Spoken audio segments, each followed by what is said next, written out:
Hi everyone. So a viewer called Kenny asked what I thought was a really good question. He asked effectively about my views on INFJs in the commercial world, in the domain of business, in the domain therefore also of enterprise and money making. And what Kenny was asking essentially is this necessarily a bad avenue for INFJ growth? Is it a bad idea for INFJs to embrace this particular point of view and to seek, a life of acquisition of wealth? And insofar as INFJs are a very strong minority in that regard, would it be bad for them and possibly even bad for the world if they were to become more like this under, of course, the influence of prevailing ideologies? Because we know that in the West, particularly, the realm of the acquisitive, the realm of the instrumental, the kingdom of money making and of money as a good in itself, is kind of threatening our societies. And we see it today.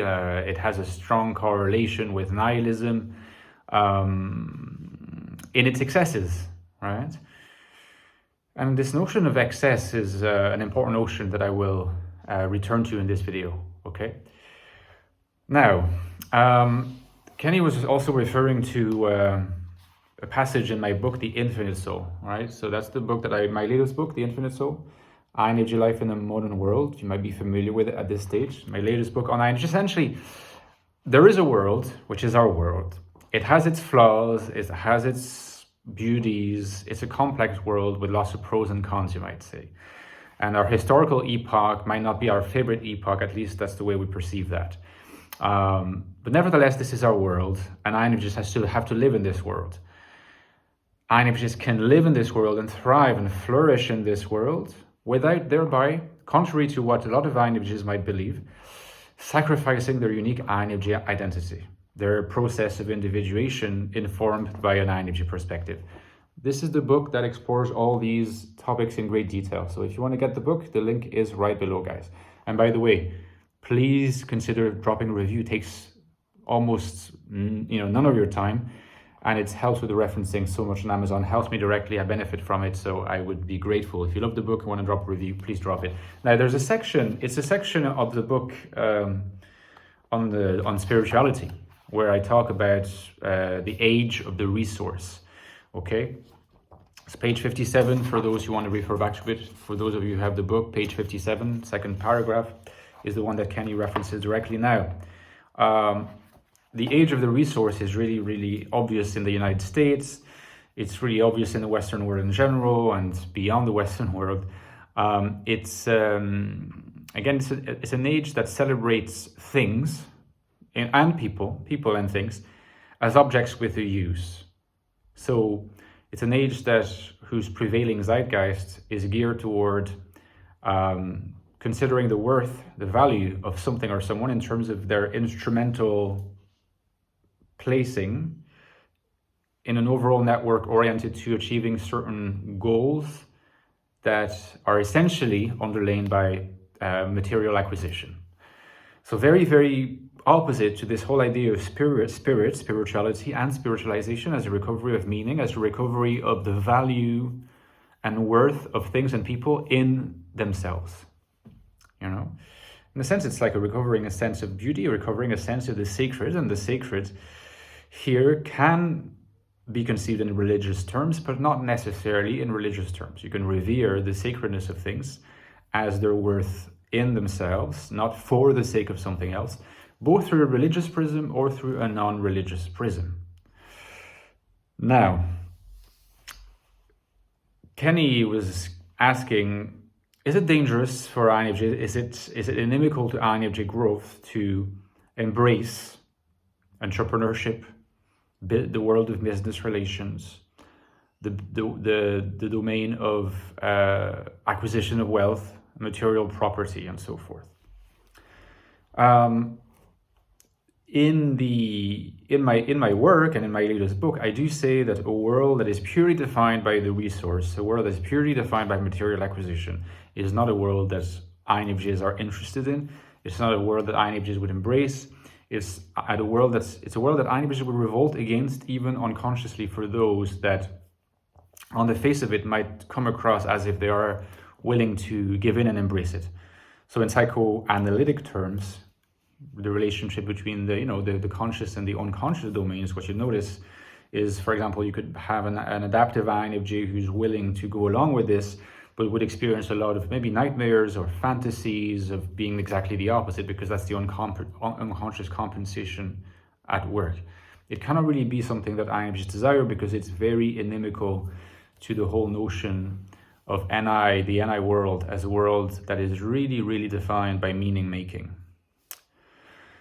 That doesn't mean that you can't make money in your job. It doesn't mean that you can't be in business.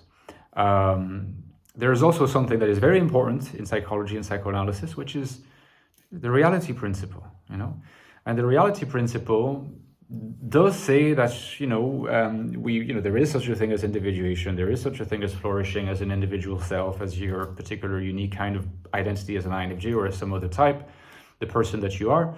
But you will always have to contend with the reality principle. The adaptation is crucial to flourishing too. Like you can't just ignore what the world is like, and you can't ignore that there are rules and norms and ideas and transactions and processes that you need to engage in order to grow as well, right? And assert yourself more and more.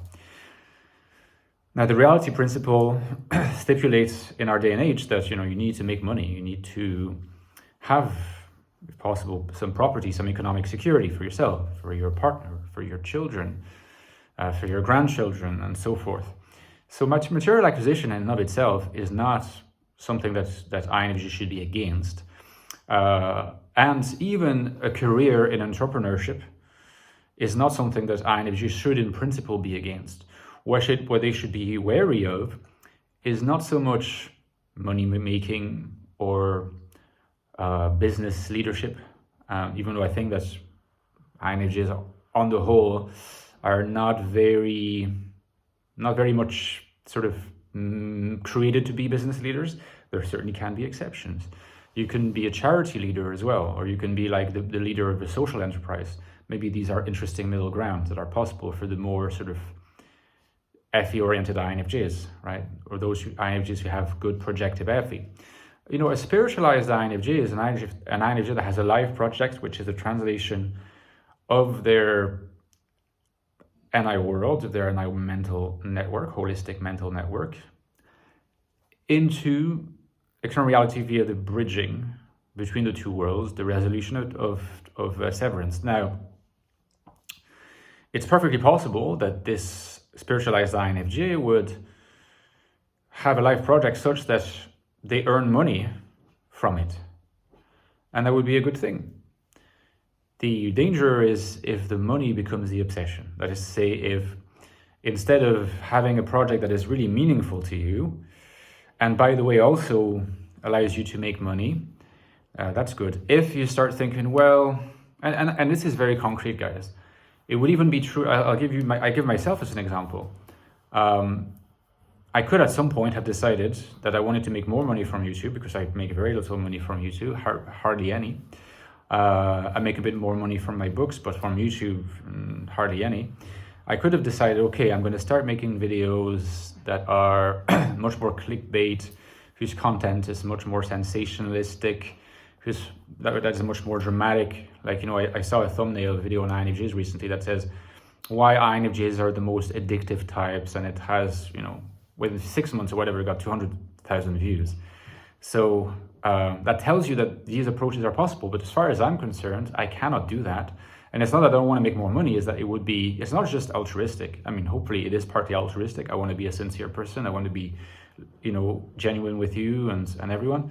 But also I just know it's bad for my soul. It would make me miserable, and the health of your soul does not depend on how much money you make. If you make money, and possibly a lot of money, from engaging in a project that is really meaningful to you as an expression of your NI world, as an expression of your NI vision, then by all means do it. There's no problem with that. You're respecting the reality principle, but you're also taking into account your own principle of individuation as an INFJ. What you shouldn't do is sacrifice in the course of things, if you start noticing, oh, I could be making a lot more money if I just reneged on all these commitments. You know, if I took a drastic kind of turn and started being mostly motivated by acquisition. And our day and age is dangerous because it creates lots of temptations to follow that route. And there are lots of ways of escaping or giving ourselves the impression that we can escape from the guilt that would accrue to having thereby abandoned what defines us. Now, this is very bad for the INFJ soul because it just takes them, it sort of grabs them and tears them away from the process of spiritualization.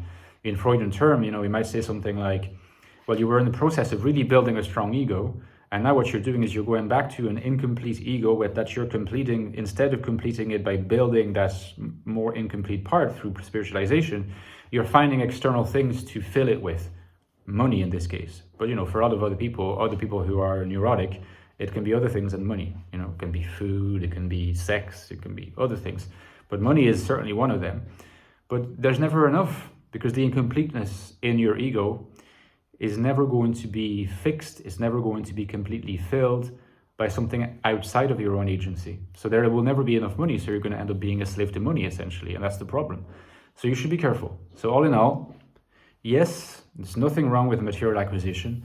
There's nothing wrong in principle with even being a business leader or someone who's successful in entrepreneurship.